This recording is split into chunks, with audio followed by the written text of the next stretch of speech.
All right.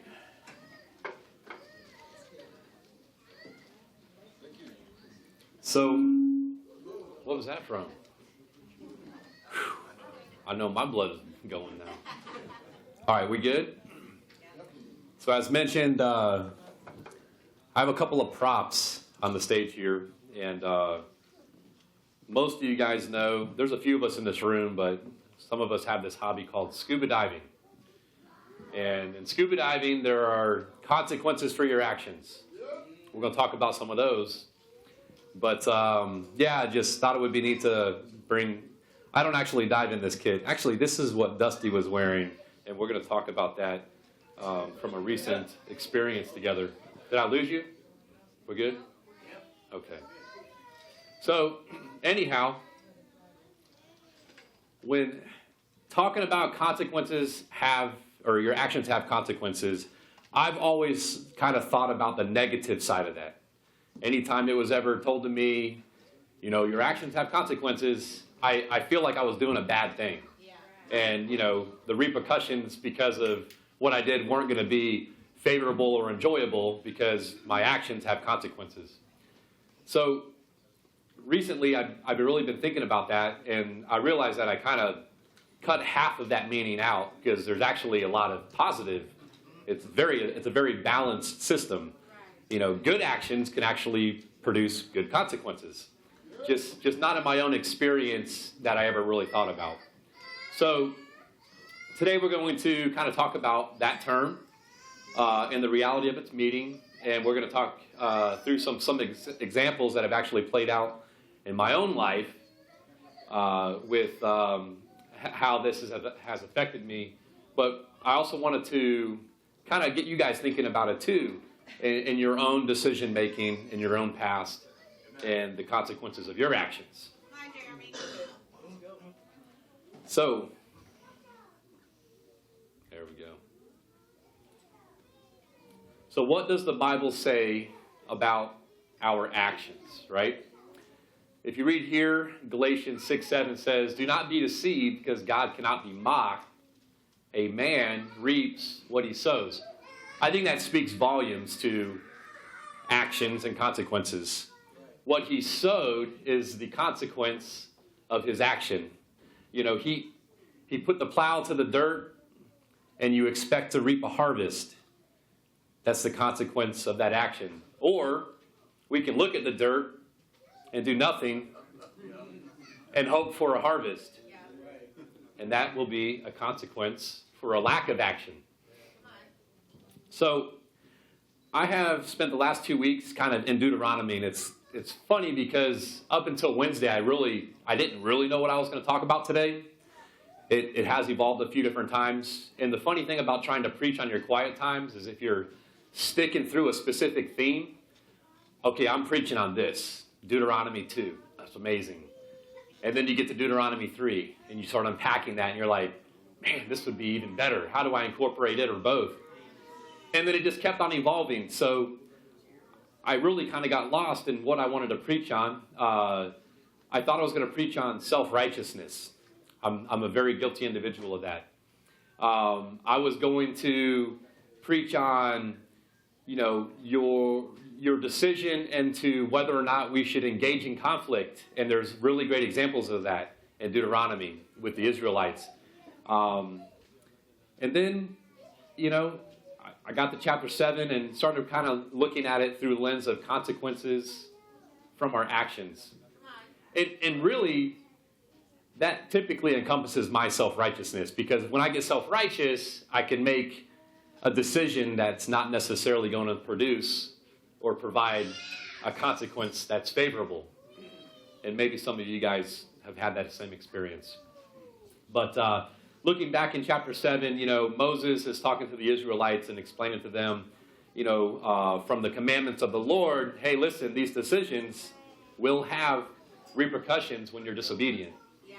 And I'm going to share some embarrassing repercussions of my own disobedience involving my favorite sport, if you guys are okay with that. It makes me a better it makes me a better teacher because I've made some bad decisions, and we'll get into it. So, here's a second scripture too. Just Psalm 37, 32 through 40. It just really, if you read it and take your notes, it's describing that the actions of the wicked and the judgment that they face are at the hands of the Lord.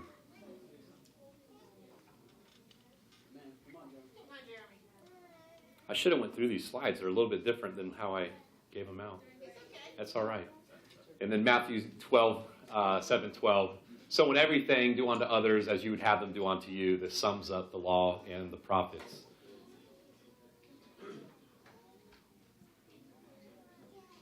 And for the wages of sin is death. That's kind of the ultimate consequence for action.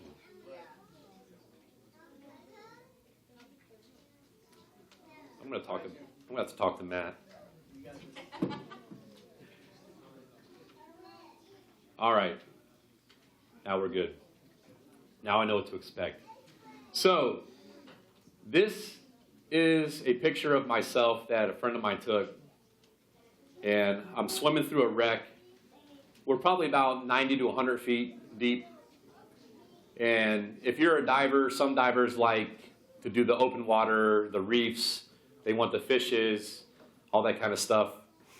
I like to go in the explorations of these wrecks and go into these rooms and just, it's cave diving, but in a big artificial reef. It's exhilarating. Wrecks are my favorite.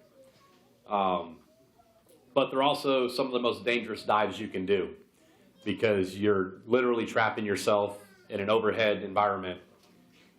And if you don't think through your actions, the consequences typically lead to death. So you really have to be aware when you make the decisions to go through some of these dives. But they are amazing.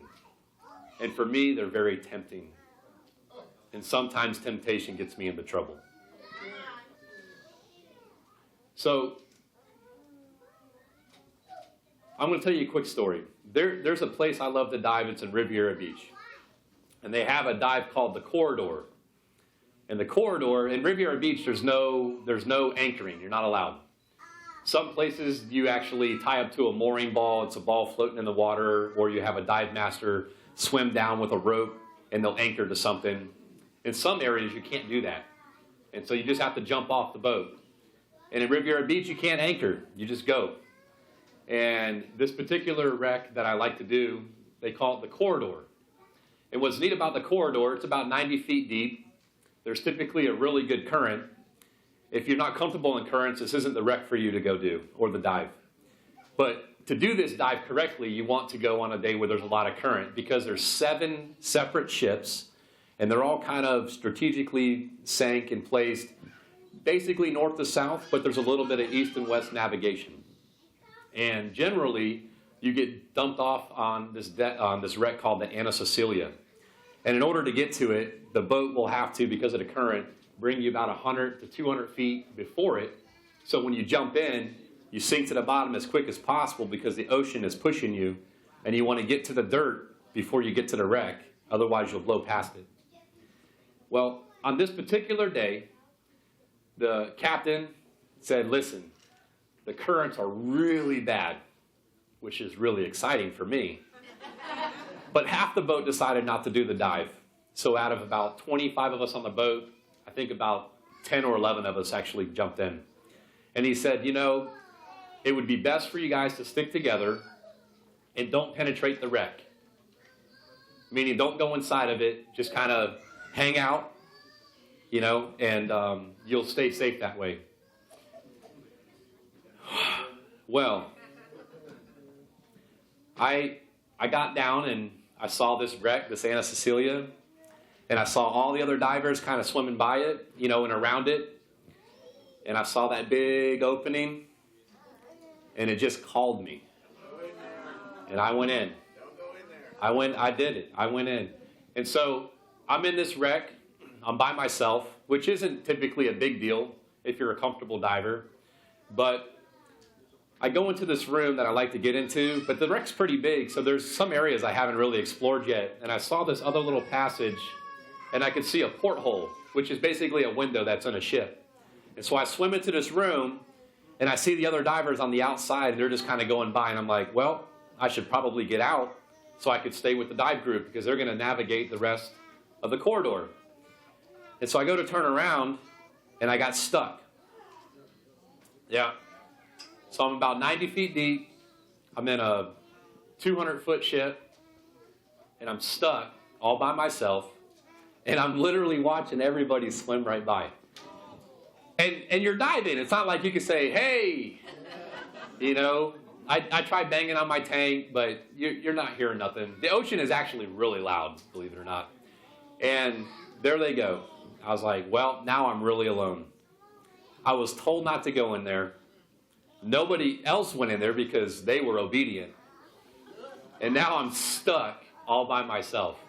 And what had happened is my hoses that were on the back of my tank off of the regulator, they got stuck on something in the ceiling.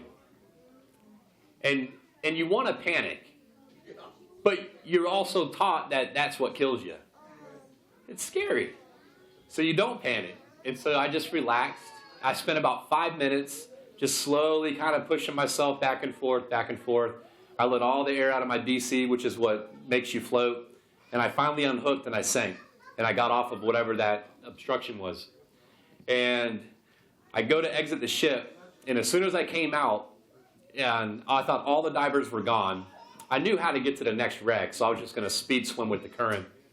But one of the dive masters who works for that charter outfit, she watched me go in. And so she hung out. And she was waiting the whole time. So when I came up over this wreck, here she comes over the side, and she starts doing this number. You all know what that means. And she did. She just like shamed me. And I'm like, thank you for being here. She's like, no, you're a bad guy, you know. And her and I, we caught up to the rest of the divers. So we exit the dive at the very end. And she's like, what did you do? And I'm like, I'm just so glad that you were there. Did you know I was in there? She's like, yeah, I was waiting. I said, did you know I was stuck? She goes, I knew you were probably stuck. I'm like, well, why didn't you come in? Why didn't you come get me? And she's like, what would you have learned? You know? She was ready to just let me wait until I go into panic mode. We know how to deal with that situation. But she just let me suffer. She wanted me to learn a valuable lesson. I learned something that day. But I still made mistakes. So, Proverbs 12:15 says, the way of the arrogant fool who rejects God's wisdom, or the dive captain's wisdom, or my own experience and education in this sport. I was the arrogant fool. I thought I was right in my own eyes. But a wise man and a prudent man is one who listens to counsel. I'm guilty of this. I want to say every once in a while, but the reality is probably a lot. But I'm growing. I hope.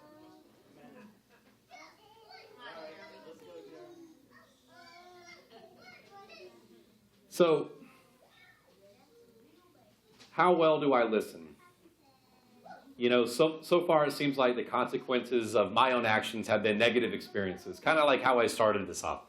You know, I only know it as this negative lens. But how do I respond to the signs?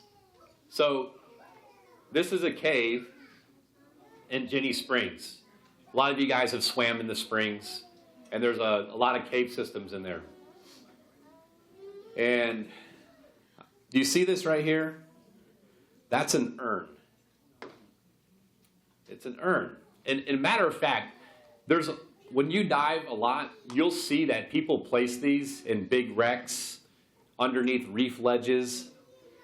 But we went to Jenny Springs, and I wanted to dive it really bad. Didn't really have permission to do it.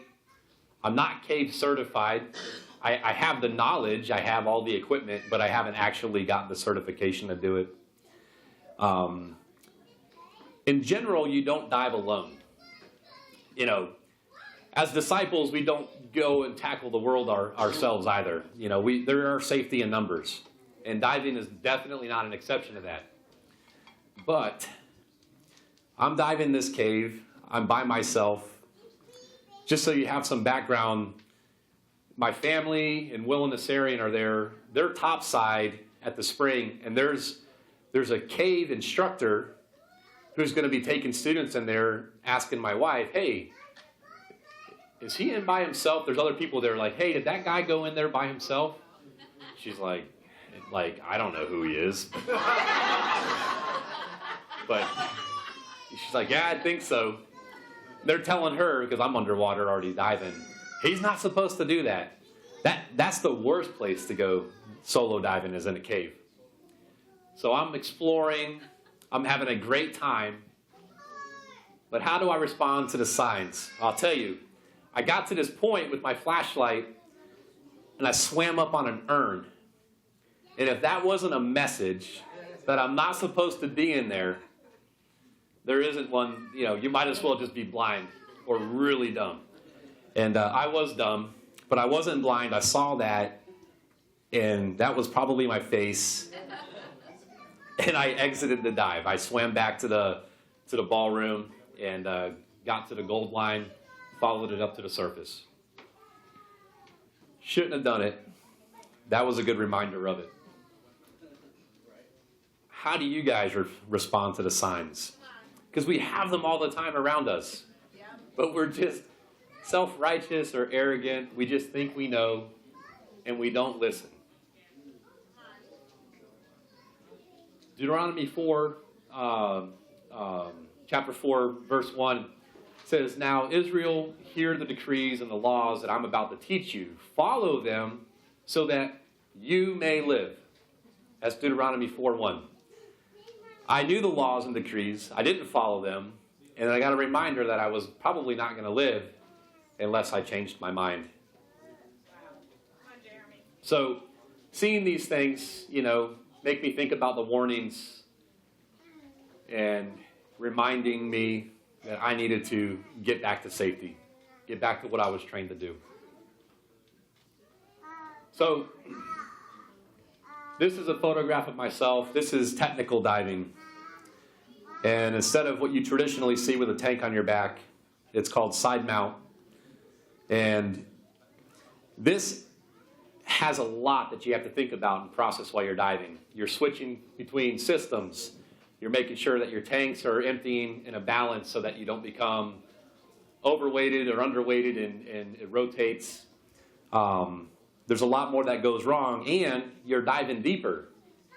So all the more that you remember your training, you don't do things that you're taught not to do, because you can be 150, 200 feet underwater, and when you make those mistakes, you typically die.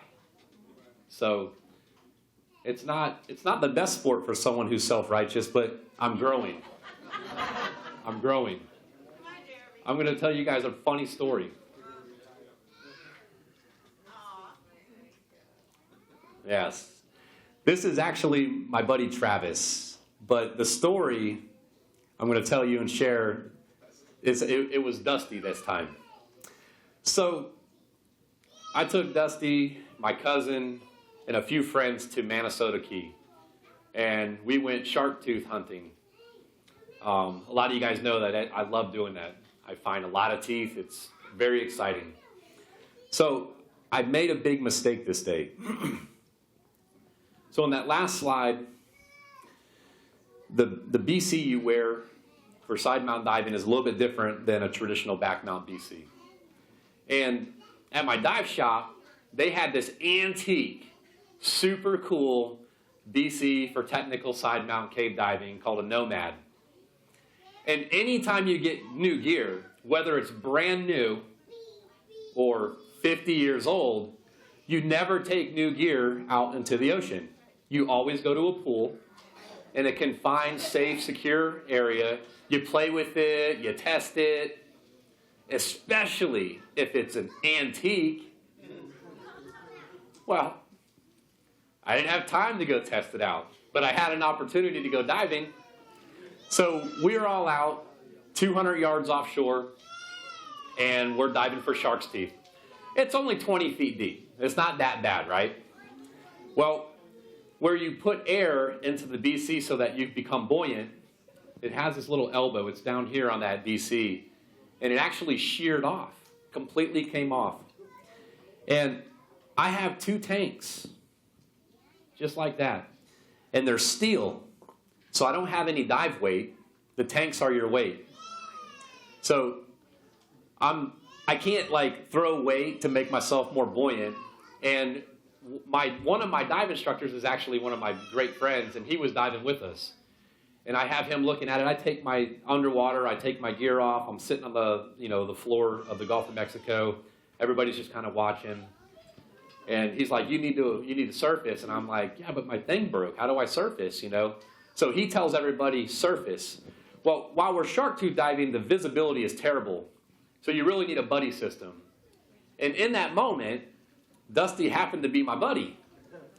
And so he's just holding on to my BC, kind of like that. And he's looking for shark's teeth. He's enjoying what we came there to do. He has no idea that I have a catastrophic failure in my BC. So, I know, I tried. I was like, blah, blah, blah, blah, blah, blah, blah. But he wasn't listening. He wasn't listening. And my dive instructor, his name is Dean, a lot of you guys know him or have met him, he tells everybody to go up. Thumbs up is not good in diving. That means go to the surface. Dive is over. Everybody goes up. Dusty's hanging on my back looking for shark's teeth. And I'm looking at everybody leave me like, I can't go up. I have no way of putting air in my BC to get me to the surface. So I'm stuck with about 100 pounds on the floor of the Gulf of Mexico, 150, 200 yards from shore, and I can't go to the surface. So the only thing you can do at that point is to crawl. And so I'm crawling all the way back to the beach. I have my compass.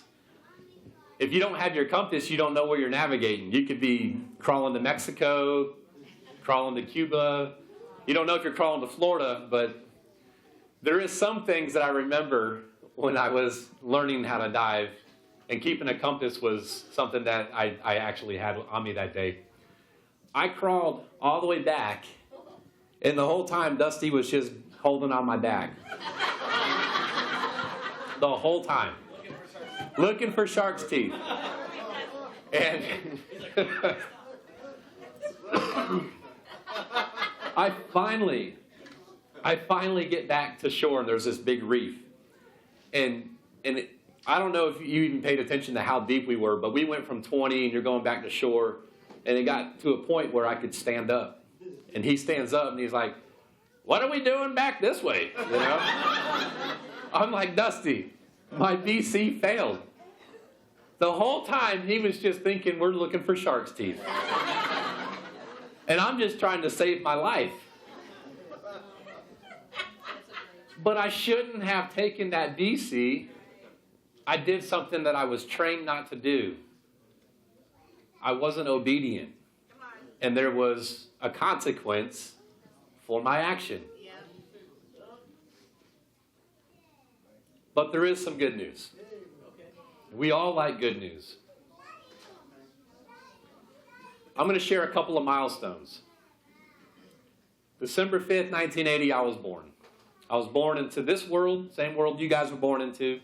It might have looked a little different, but I was born in a home that was very far from God. I lived a life growing up in gangs, drugs, violence. I was exposed to a lot of dark things. That was just how I was brought into this place. We don't have control over that. But throughout that life, there were a lot of consequences for my actions.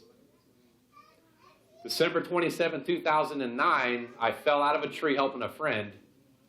I shattered my left leg, my kneecap, tore a bunch of stuff.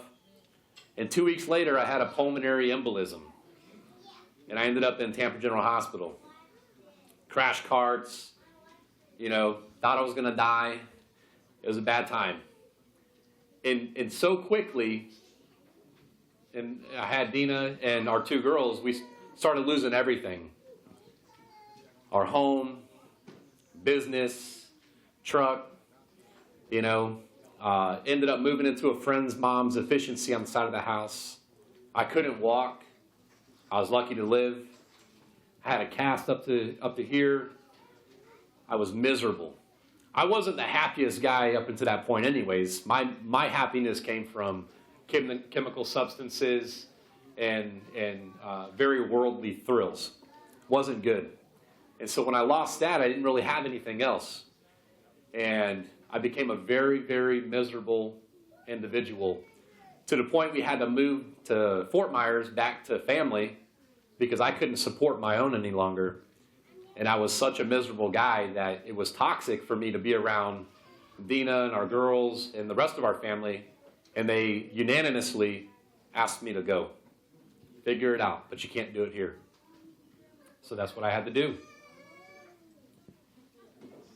Fast forward a little bit, I got to the bottom of my pit and was going to take my own life.